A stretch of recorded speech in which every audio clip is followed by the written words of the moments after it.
Hello friends, welcome to digital learning. मैं हूं अरविंद चौधरी और आप देख रहे हैं पीएचपी प्रोग्रामिंग सीरीज़। और पिछले सेशन में हमने स्विच स्टेटमेंट के बारे में देखा था। आज हम बात करेंगे लूप के बारे में। तो बेसिकली पीएचपी में 4 टाइप्स के लूप होते हैं। पहला होता है डू वाइल लूप, दूसरा होता है वाइल लूप, तीसरा होता है फोर लूप और फोर्थ होता है फॉर ईच लूप। तो सबसे पहले हम बात करेंगे कि लूप होता क्या है और लूप का क्या यूज़ होता है। तो सपोज़ मुझे कोई स्टेटमेंट को मल्टीपल टाइम एग्जीक्यूट करवाना है, तो उस कंडीशन में हम यूज़ करते हैं लूप।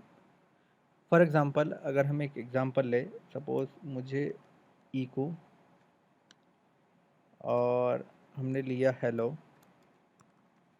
इस स्टेटमेंट को मुझे 10 टाइम्स प्रिंट करवाना है।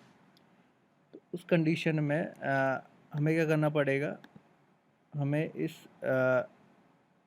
स्टेटमेंट को 10 टाइम लिखना पड़ेगा। तो फ़िलहाल मैं क्या करता हूँ, इसमें एक लेता हूँ बी आर टैग।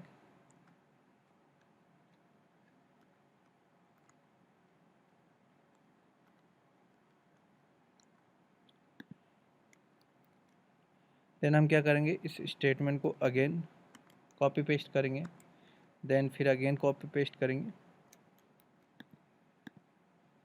तो जितनी बार भी मुझे इस स्टेटमेंट को प्रिंट करवाना होगा, मुझे क्या करना पड़ेगा, हर बार इस स्टेटमेंट को कॉपी पेस्ट करना पड़ेगा। तो सपोज़ अगर मुझे इसे 10 टाइम प्रिंट करवाना है तो मुझे 10 टाइम लिखना पड़ेगा, और अगर 100 टाइम लिखना है तो 100 टाइम। तो उस कंडीशन में हम यूज़ करते हैं लूप।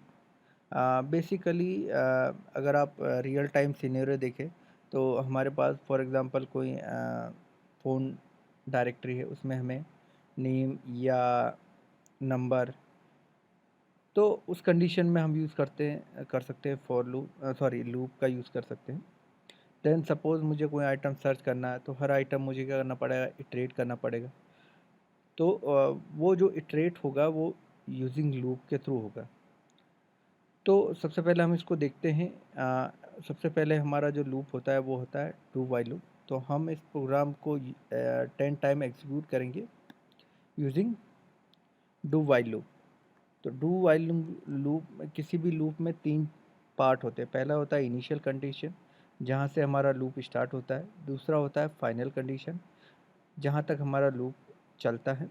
और थर्ड होती है हमारा इंक्रीमेंट या डिक्रीमेंट। सबसे पहले हम एक वेरिएबल इनिशियलाइज़ करते हैं। तो यहाँ पर हम लिखते एक वेरिएबल, और मैं इसको लेता हूँ a इक्वल्स टू 1। देन हम क्या करते हैं, यहाँ पर हम यूज़ करेंगे डू,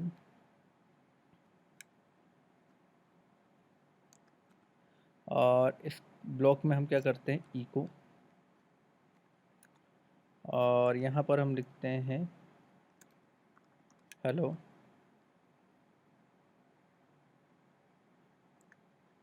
देन इसके अंदर हम लेते हैं बी आर टैग।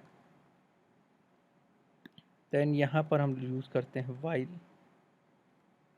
और ए जाएगा 10 तक, इक्वल्स टू 10 या, तो यहाँ पर हम लेंगे $a,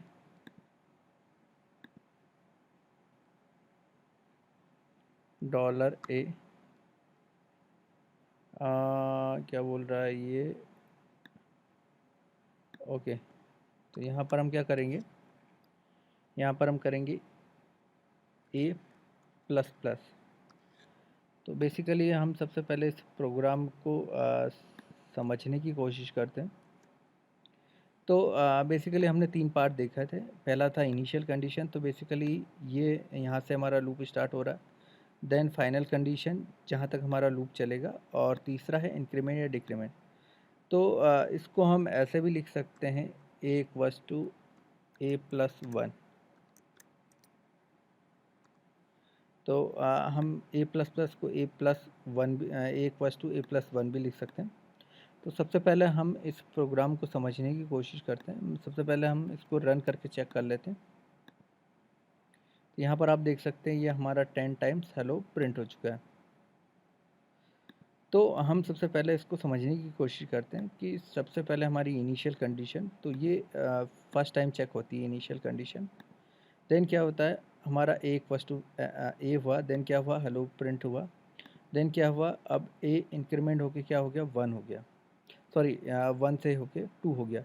देन यहाँ पर कंडीशन चेक होगी हमारी कि जो 2 है वो अभी भी ग्रेटर देन फिर क्या होगा, अगेन ये प्रिंट होगा,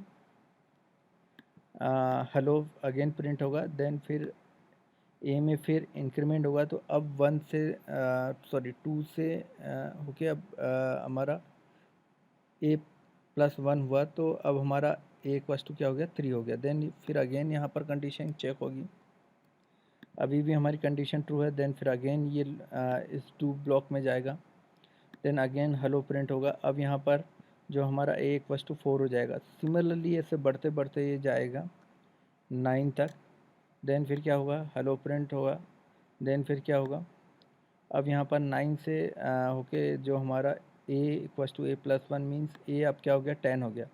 देन यहाँ पर हमारी कंडीशन ट्रू हो गई, अभी भी हमारी कंडीशन ट्रू है, तो फिर ये अगेन क्या होगा, डू ब्लॉक में जाएगा और यहाँ पर हेलो प्रिंट होगा, देन अब ए हमारा क्या हो गया, 11 हो जाएगा। अब यहाँ पर हमारी कंडीशन जैसे ही फॉल्स होगी ये लूप के बाहर हो जाएगा। तो इस तरह हम क्या कर सकते हैं, ये हमारा लूप इस तरह वर्क करता है। सिमिलरली हम क्या कर सकते हैं, यहाँ पर सॉरी इंटीजर नंबर को भी प्रिंट करवा सकते हैं। तो इसके लिए हम यहाँ पर लेंगे $a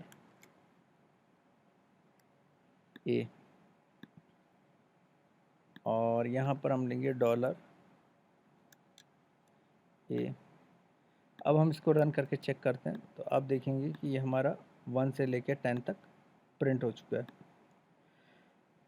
तो बेसिकली अगर हम डू वाइल लूप में देखें तो सबसे पहले इसमें क्या होता है, इसमें सबसे पहले कंडीशन चेक होती है, सॉरी ये इनिशियल कंडीशन होती है, देन फिर क्या होता है, हमारा वैल्यू प्रिंट होती है, देन इंक्रीमेंट होता है और यहाँ पर हमारी कंडीशन चेक होती है। मीन्स हमारी कंडीशन सबसे लास्ट में चेक होती है, और अगर जो हमारी इनिशियल जो कंडीशन होती है वो अगर फर्स्ट टाइम भी फॉल्स हो तो हमारा लूप एक बार चलता ही चलता है। सपोज़ यहाँ पर हमने 11 लिखा जो कि पहली बार में कंडीशन फॉल्स है, तो अगर मैं इसको सेव करके हम इसको रन करेंगे तो हमारा एक बार लूप चलेगा ही चलेगा। तो बेसिकली हम डू वाइल लूप का उस कंडीशन में यूज़ करते हैं जहाँ पर हमारा एटलीस्ट एक बार हमारा लूप चलना ही चाहिए। सपोज़ फॉर एग्ज़ाम्पल अगर मैं किसी रेस्टोरेंट के लिए कोई सॉफ्टवेयर बना रहे हैं या एप्लीकेशन बना रहे हैं और वहाँ पर हमें मेनू प्रिंट करवाना ही है, चाहे प्राइस हो या ना हो, तो उस कंडीशन में हम क्या कर सकते हैं, डू वाइल लूप का यूज़ कर सकते हैं। तो ये था हमारा डू वाइल लूप के बारे में। तो आज के लिए इतना ही। Thank you for watching this video.